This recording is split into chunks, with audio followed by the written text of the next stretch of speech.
안녕하세요, 여러분. 오늘은 아주 흥미로운 질문을 탐구해 보겠습니다. 만약 화성에서 태어난 아이가 있다면 그 아이는 지구에서 살 수 있을까요? 이는 단순한 공상과학이 아니라 미래 인류가 화성에 정착하게 되면 반드시 고민해야 할 과학적, 생물학적 문제입니다. 오늘은 이 가능성을 과학적으로 분석해보고 어떤 변화가 예상되는지 살펴보겠습니다. 먼저 화성과 지구의 환경 차이를 이해하는 것이 중요합니다. 화성은 지구와 같은 암석 행성이지만 조건은 크게 다릅니다.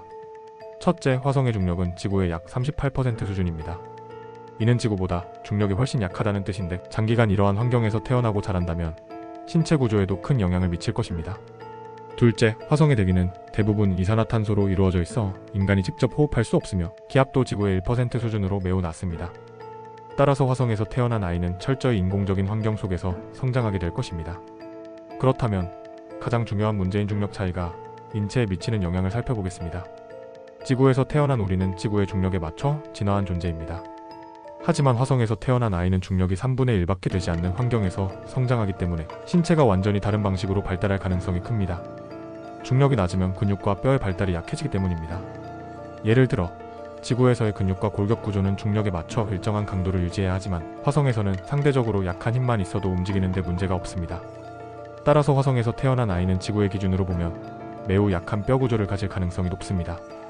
우리는 국제우주정거장 ISS에서 생활하는 우주비행사들의 데이터를 통해 무중력 상태가 신체에 미치는 영향을 어느 정도 알 수 있습니다. 우주에서 6개월 이상 체류한 우주비행사들은 골밀도가 1%에서 2% 감소하며 근육량도 급격히 줄어듭니다. 이와 비슷하게 화성에서 성장한 아이는 지구의 강한 중력에 적응하기 어렵고 심한 경우 걷는 것조차 힘들 수 있습니다. 게다가 심혈관계도 지구보다 약한 중력에 적응하여 발달하므로 지구의 중력에서 정상적으로 혈액을 순환하는데 어려움을 겪을 수도 있습니다. 또한 화성의 환경은 방사선 문제도 포함하고 있습니다. 화성에는 지구처럼 강한 자기장이 없기 때문에 우주 방사선에 훨씬 더 많이 노출됩니다. 만약 화성에서 태어난 아이가 평생 이러한 환경에서 성장한다면 인체의 DNA 손상 가능성이 높아지고 지구에서 흔하지 않은 형태의 면역 체계 변화를 겪을 수도 있습니다.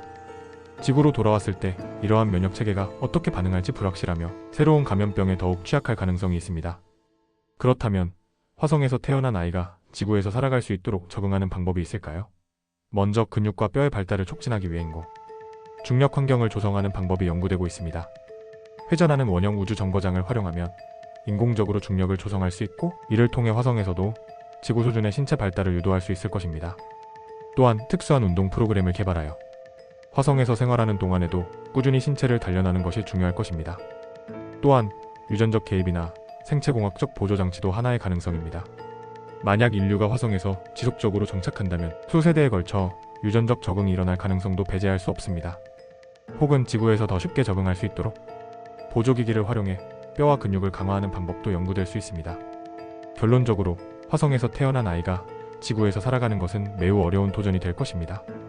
중력 차이, 신체 발달 문제, 방사선 노출, 면역체계 변화 등 다양한 요인이 작용하며 인류가 장기적으로 화성에 정착하기 위해서는 이러한 문제를 해결할 수 있는 기술적, 생물학적 해결책이 필요합니다.